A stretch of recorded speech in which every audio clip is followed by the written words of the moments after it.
ये कहानी एक गरीब लड़के सिद्धू की है, जो माँ बाप के मरने के बाद जूते चप्पल सिलकर अपनी बूढ़ी दादी और 2 बहनों को पाल रहा था। किसी दिन तो दिन में सिलने के लिए कई जूते चप्पल आ जाते थे और कई बार पूरे दिन आंखें ग्राहकों के इंतजार में लगी रहती थी, मगर कोई भूले से भी नहीं आता। सिद्धू अपने बक्से को उठाकर घर पहुंचा तो देखा कि बूढ़ी दादी खांस रही थी। सिद्धू ने घबराते हुए पूछा, क्या हुआ दादी, ठीक तो हो ना? तू तो बड़ा पागल है रे, जरा सी खांसी क्या उठी, घबरा गया। कुछ नहीं हुआ मुझे, बस थोड़ी ठंड लग रही है जिसकी वजह से खांसी उठ रही है। दादी, जिस बच्चे के माँ बाप 12 साल की उम्र में ही दुनिया छोड़कर चले गए हो तो वो डरेगा नहीं तो और क्या करेगा? चल हट बेवकूफ, मुझे इतनी जल्दी कुछ नहीं होने वाला। अभी तो मुझे तुम लोगों की शादी देखनी है। तुम्हारे बच्चे देखने हैं, तब जाकर मरने के बारे में सोचूंगी, समझे? ये सुनकर तीनों भाई बहन हंस पड़े। पायल बोली, दादी सच में आप मरना मत, हमें अकेले बहुत डर लगेगा। इन दिनों में तो वैसे भी चोर आते हैं। सिद्धू, अब की बार कुछ पैसे आए तो पहले बढ़ाई से दरवाजा लगवा। दरवाजे से चोर उचक्कों से भी बचाव होगा और ठंड से भी राहत मिलेगी। हाँ दादी, रात में बहुत ठंडी हवा अंदर आती है, रात भर नींद नहीं आती। लेकिन क्या करूँ, काम ही नहीं मिलता। पता नहीं क्यों लोगों ने लोहे के जूते चप्पल पहनने शुरू कर दिए हैं। दूसरी बहन हिमिका बोली, भैया दरवाजा लगे न लगे, लेकिन हमें रजाइयाँ चाहिए। ये पुरानी रजाई सारी फटी हुई है, इसमें बहुत ठंड लगती है। सिद्धू समझता था कि बहनों को रजाई की सख्त जरूरत है, क्योंकि वो दोनों छोटी हैं और उन्हें ठंड लग गई तो वो बीमार पड़ जाएंगी। अगले दिन सिद्धू ने सोचा कि कुछ ऐसा करे कि लोगों की चप्पलें टूट जाए और फिर वो लोग उससे सिलवाने आए। उसने कुछ सोचा और रास्ते में कुछ टूटे हुए ईंट पत्थर डाल दिए, जिसमें वहाँ लोगों को ठोकर लगती, जिससे उनका पैर मुड़ जाता और चप्पल टूट जाती। कई दिन तक सिद्धू के पास चप्पलें सिलने के लिए आती रहीं। एक दिन उसे ये सब करते हुए एक आदमी ने देख लिया। वो बोला, अच्छा बच्चू, तू इस तरीके से लोगों की चप्पलें तोड़ता है। आज चप्पलों की तरह तेरी हड्डियां न तोड़वा दी ना तो मेरा नाम बदल लेना। सिद्धू वहाँ ईंट पत्थर डाल ही रहा था कि उस आदमी ने चुपके से वहाँ कुछ आदमियों को इकट्ठा किया और दिखाया कि वो किस तरह लोगों को बेवकूफ बनाकर चप्पल तोड़ता है। उनमें से एक आदमी बोला, कितना चालाक लड़का है, पैसे कमाने के लिए क्या जुगत लगा रहा है। मारो इस लड़के को, नहीं तो एक ऐसे दिन हमें गिराकर हमारे हाथ पैर तोड़ देगा। ये कहते ही लोग उसे मारने लगे। मत मारो, छोड़ो मुझे, मैंने कुछ नहीं किया। एक तो गलत काम करता है, ऊपर से कहता है कि मैंने कुछ नहीं किया। आज तुझे हम बताते हैं। बाबूजी, मेरे पास रजाई नहीं है, मेरी बहनें रात भर ठंड में ठिठुरती है। ठंड की वजह से मेरे माँ बाप बीमारी में मर गए। सिर्फ इसलिए पैसे कमाना चाहता था ताकि रजाई खरीदकर बहनों को ठंड से बचा सकूं। उसकी बात सुनकर उन लोगों को कुछ दया आई और उसे छोड़ दिया। सिद्धू के नाक और मुंह से खून आने लगा था। वो रोता हुआ अपने घर पहुंचा तो देखा कि दादी धूप में बैठी हुई थी। उसकी ऐसी हालत देखकर वो जोर से चिल्लाई, सिद्धू, क्या हुआ मेरे बच्चे? ये खून कैसा? सिद्धू ने रोते हुए मुंह अपनी दादी की गोद में छिपा लिया और बोला, दादी, मुझे लोगों ने मारा। किस कमबख्त की इतनी हिम्मत हुई जो तुझे हाथ लगाया? मुझे बता, किसने मारा तुझे? दादी, गलती मुझसे हुई थी, उनका दोष नहीं था। मैंने पैसे कमाने की लालच में जानबूझकर उन लोगों की चप्पलें तोड़ी। बस यही मेरा कसूर था। लेकिन तुझे इसकी क्या जरूरत पड़ी थी मेरे बच्चे? दादी, बहुत ठंड लगती है, बस यही सोचा था कि पैसे आएंगे तो रजाई खरीद लूंगा। दादी, हम गरीबों के साथ ही ऐसा क्यों होता है? और हम लोग आखिर इतने गरीब क्यों हैं? इसका जवाब मेरे पास भी नहीं, लेकिन कहते हैं कि भगवान दुखी लोगों की ही परीक्षा लेता है। चल तू अपने आंसू पोंछ, मैं तुझे हल्दी का लेप लगाती हूँ, कल तक अच्छा हो जाएगा। दादी ने हल्दी का लेप लगा तो दिया, लेकिन सिद्धू 2-3 दिन बिस्तर से नहीं उठ पाया। उसका पूरा बदन दुख रहा था। 14 साल का बच्चा गरीबी में इतना कष्ट झेल रहा था। ये देखकर उसकी दादी की आंखों में आंसू भर आए। कुछ दिनों बाद मोहल्ले में हड़कंप मचा था, लेकिन सिद्धू को इसकी कोई खबर नहीं थी। दोपहर के समय पायल दौड़ती हुई सिद्धू के ठिकाने पर गई और हांफते हुए बोली, भैया जल्दी घर चलो, हमारे घर को बुलडोजर वाले तोड़ने आ रहे हैं। तू पागल तो नहीं हो गई? ऐसे कैसे कोई हमारे घर को तोड़ने आ जाएगा? सब पड़ोसियों ने घर खाली कर दिया है, बस हमारे ही घर में सामान रखा है। जल्दी चलो वरना सब बर्बाद हो जाएगा। सिद्धू को कुछ समझ नहीं आया और वो तेजी से घर की तरफ दौड़ पड़ा। पीछे पीछे पायल भी उसका सामान उठाकर घर आ गई। सिद्धू ने सब लोगों को बाहर खड़े देखा तो सबके चेहरे पर उदासी छाई हुई थी। आंखों में आंसू भरे हुए थे और दादी अंदर सामान बांध रही थी। उसने किसी से पूछा, काका, ये मैं क्या सुन रहा हूँ? क्या हो रहा है यहाँ? काका बोले, सरकार हमारे घर पर बुलडोजर चलाने आ रही है। कह रहे हैं कि ये जमीन एलएमसी की है। हम लोगों ने यहाँ अवैध कब्जा किया हुआ है। लेकिन चाचा, हम लोग तो यहाँ बहुत सालों से हैं, तो फिर ये अवैध कैसे हुआ? हमारी तो कई पीढ़ियां इस घर में गुजर गई बेटा। अब हम मजदूर आदमी सरकार से क्या कहें? सिद्धू ने भी जल्दी से अंदर जाकर सामान बाहर निकलवाने में मदद की। तब तक बुलडोजर आ चुका था। कुछ ही पलों में उनका घर ताश के पत्तों की तरह ढह गया। सब लोग खड़े हुए आंसू बहा रहे थे। कब तक रोता रहेगा रे? दिन ढलने वाला है। सिर छिपाने के लिए कहीं तो इंतजाम करना होगा। अब जो हुआ सो हुआ, अब आगे का भी सोचना होगा। दादी, अब हम कहाँ जाएंगे? कहाँ रहेंगे? बस रात कट जाए, बाकी कल दिन में कहीं ना कहीं ठिकाना तो करना ही पड़ेगा। बस्ती वालों के साथ उन्होंने रात तो आग जलाकर बैठकर गुजार ली और दिन निकलने पर सब इधर उधर हो गए। सिद्धू की दादी भी बच्चों के साथ अनजाने सफर पर निकल पड़ी। उन्हें रास्ते में कुछ झुग्गियां दिखाई पड़ी। सिद्धू बोला, दादी, क्यों ना हम भी उनके पास ही एक झोपड़ी बना ले? हाँ दादी, उधर पास में ही एक जंगल दिखाई दे रहा है, हम वहाँ से लकड़ियाँ तोड़ लाते हैं। ठीक है, तब तक मैं बैठती हूँ। सिद्धू और उसकी बहनों ने मिलकर लकड़ियों से अपने लिए एक झोपड़ी बनाई। दादी देखो ना, अच्छी बनी है ना? हाँ बेटा, बहुत अच्छी बनी है। ये कहकर दादी ने अपने पल्लू से एक तरफ मुंह फेरकर आंसू पोंछ लिया। रहने का ठिकाना तो हो गया, लेकिन बहुत भूख लगी थी। पर जेब में तो एक फुटी कौड़ी भी ना थी। हिमिका बोली, भैया बहुत तेज भूख लगी है, भूख के मारे पेट में दर्द हो रहा है। हाँ भैया, मुझे भी भूख लगी है। सिद्धू ने दादी की तरफ देखा।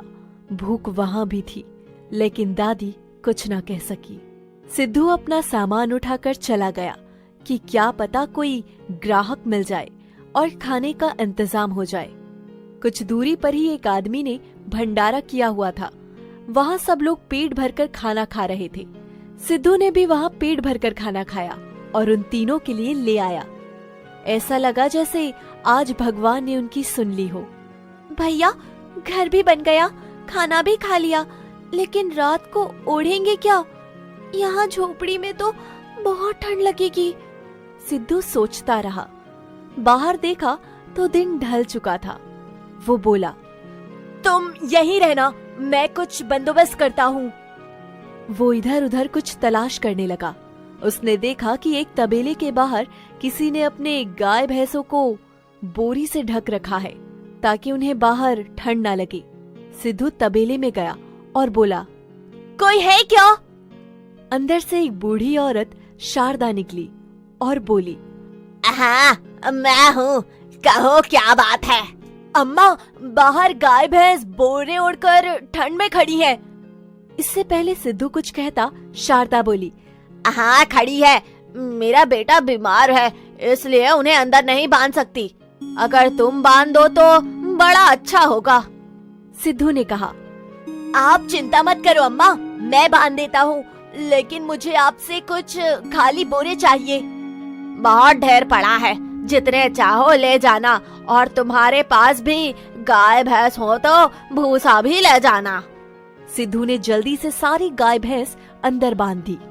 सिद्धू ने वहाँ से 4-5 बोरे उठाए और उनमें थोड़ा थोड़ा भूसा भर लिया। अरे रुको बेटा, तुमने मेरी मदद की है, थोड़ा दूध भी ले जाओ। मैं चाहती हूँ कि जब तक मेरा बेटा बीमार है तब तक तुम मेरे यहाँ काम कर लो। जिसके अंदर जानवरों के लिए दया होगी वही उनकी देखभाल अच्छे से कर पाएगा। मैंने तुम्हारे अंदर दया देखी है। ठीक है अम्मा, मैं सुबह आ जाऊंगा। सिद्धू दूध और बोरे लेकर झोपड़ी में गया तो देखा कि वो सब ठंड में ठिठुर रहे हैं। दादी बोली, ये क्या सिद्धू, तू ये बोरे कहाँ से उठा लाया और इनका क्या करेगा? दादी, आप बस देखती जाओ। सिद्धू ने बोरे में थोड़ा भूसा डाला और जूता सिलने वाली सुई से सिल दिया। ऊपर से अपनी माँ की पुरानी साड़ी सिलकर पहना दी। फिर बोला, देखो दादी, हो गए ना आप लोगों के रजाई के गद्दे तैयार। भैया सच में आपने तो हमारे लिए बहुत अच्छे रजाई गद्दे बना दिए। सब लोग अपने बोरे के रजाई गद्दे ओढ़ बिछाकर सो गए। आज बड़े दिनों बाद उनके शरीर में कुछ गर्मी आई थी, लेकिन सिद्धू तो अब भी जगा हुआ खुली आंखों से नई रजाई के सपने देख रहा था। अगले दिन वो शारदा के यहाँ काम करने गया तो पता चला कि उनका इकलौता बेटा मर गया है। उसे आते देख शारदा रोते हुए बोली, बेटा तुम आ गए, मेरा बेटा नहीं रहा और अब आगे पीछे भी कोई नहीं रहा। अब मेरे पशुओं का काम तुम्हें ही संभालना है, वरना हमारी डेयरी बंद हो जाएगी। कुछ दिन शारदा बेटे के शोक में रही और फिर उसे सारा काम समझा दिया। 1 महीने बाद, सिद्धू 1 महीना हो गया लेकिन तूने पगार नहीं मांगी। अम्मा, मैं क्या मांगता, आप रोज मुझे और मेरे परिवार के लिए खाना और दूध तो दे ही देती हो। तुम बहुत अच्छे हो बेटा, ये लो अपनी पगार। सिद्धू ने देखा तो उसके हाथ में 5,000 रुपए थे। वो 500 रुपए कमाने के लिए पूरे दिन काम करता था, लेकिन आज 5,000 रुपए आते ही उसकी आंखों में खुशी के आंसू आ गए। अरे तुम्हारी आंखों में आंसू, क्या हुआ बेटा? क्या ये पैसे कम है? नहीं अम्मा, बहुत है।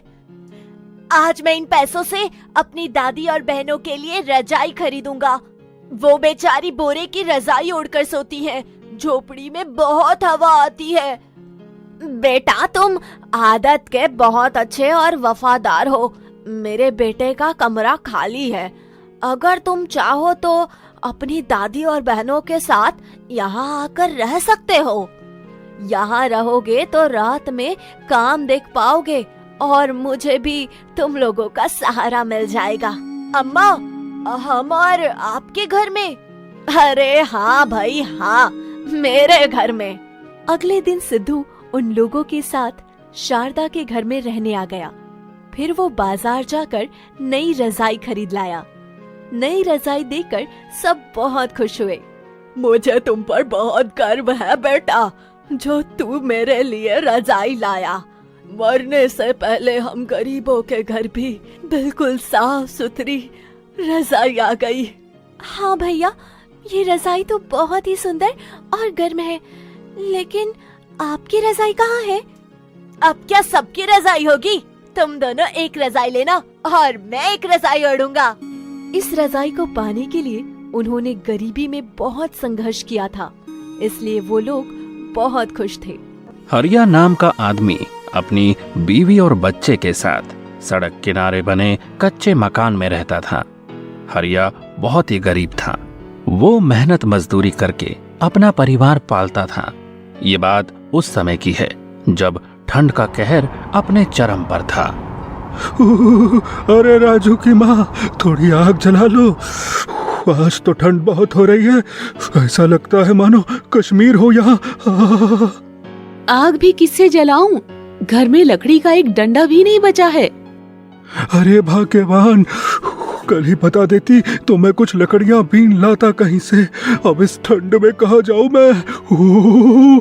आप यहाँ राजू का ख्याल रखना, मैं कुछ लकड़ियाँ लेकर आती हूँ। ये कहकर मालती बाहर कुछ लकड़ियां लेने चली जाती है।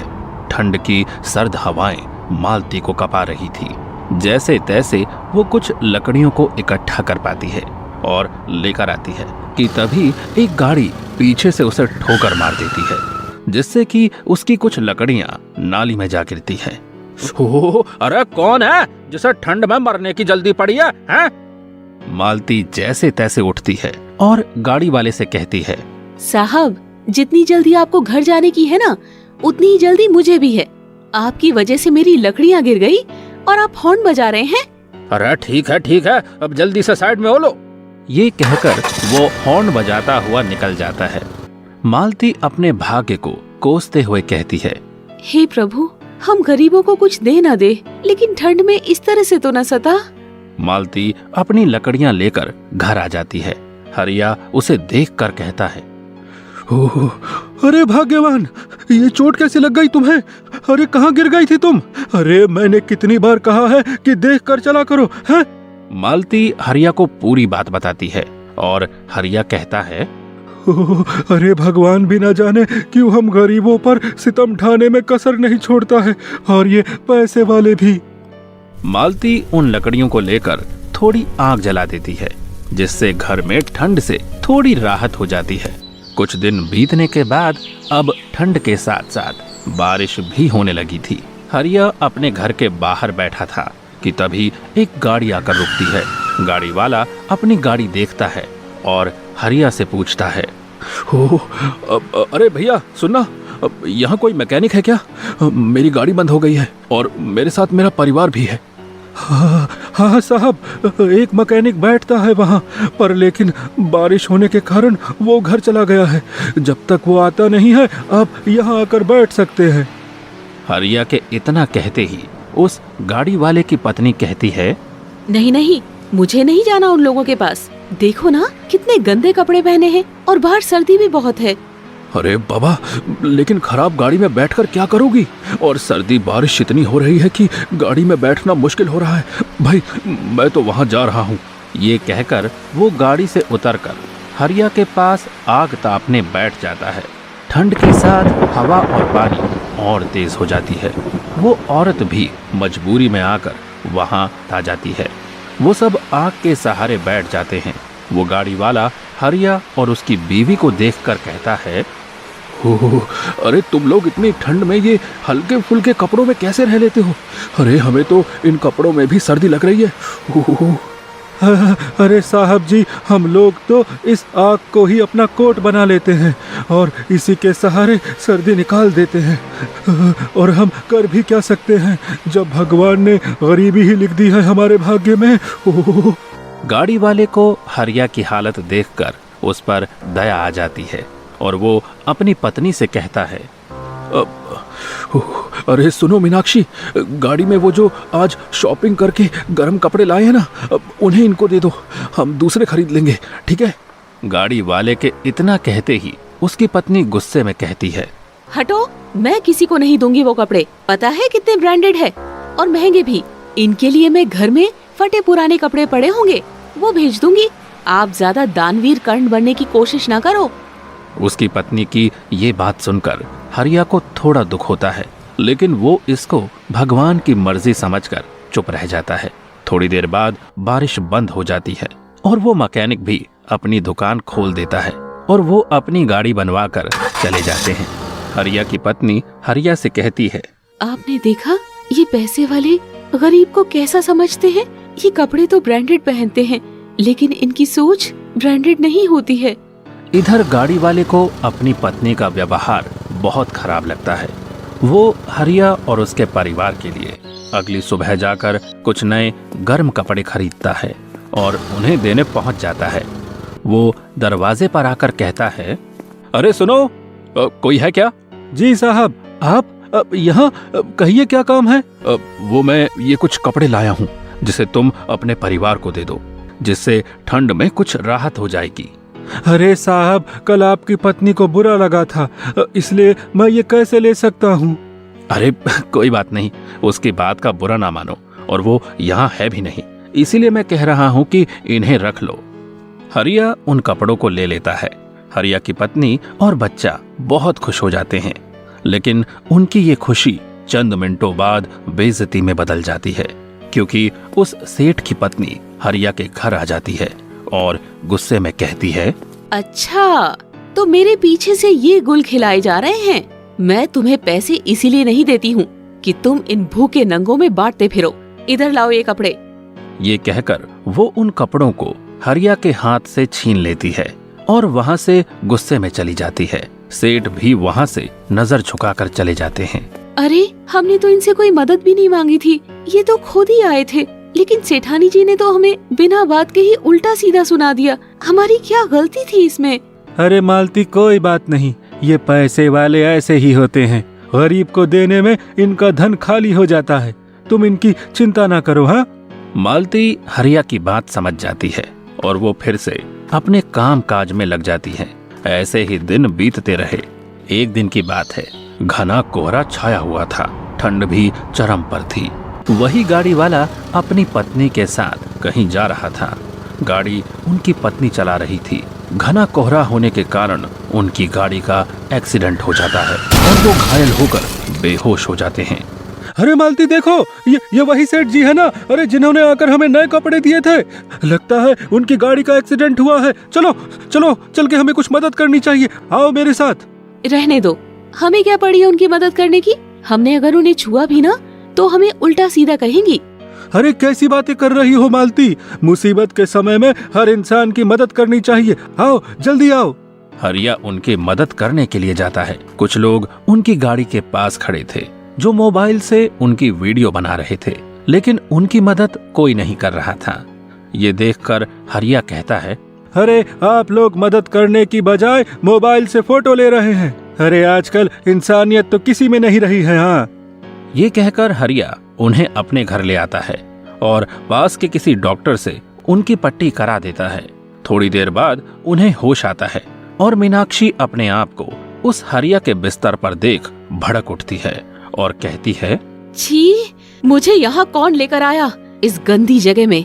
और ये बार बार तुम हम लोगों के पीछे क्यों पड़े रहते हो? अरे मेम साहब, आपको चोट लगी है। आपकी गाड़ी का एक्सीडेंट हो गया था, इसलिए मजबूरी में मुझे आपको यहाँ लाना पड़ा, क्योंकि बड़े अस्पताल का खर्चा मैं नहीं उठा सकता था।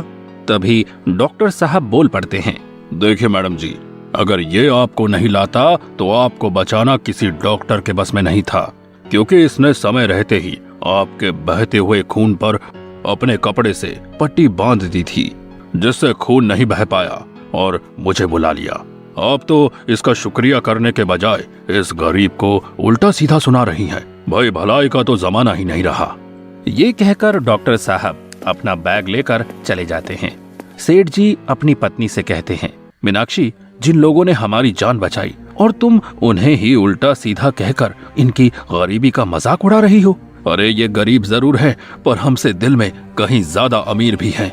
अपनी पत्नी की बात सुनकर मीनाक्षी को अपनी गलती का एहसास हो जाता है। वो उनसे माफी मांग कर कहती है, बहन जी, मुझे माफ कर दो। मुझे नहीं पता था कि आपने ही मेरी जान बचाई है। उल्टा मैंने आपको खरी खोटी भी सुनाई। मैं अपने किए पर बहुत शर्मिंदा हूँ। हरिया और मालती भी मीनाक्षी को माफ कर देते हैं। सेठ जी हरिया और उसके परिवार को गर्म कपड़े देते हैं और हरिया को अपने यहाँ काम पर रख लेते हैं।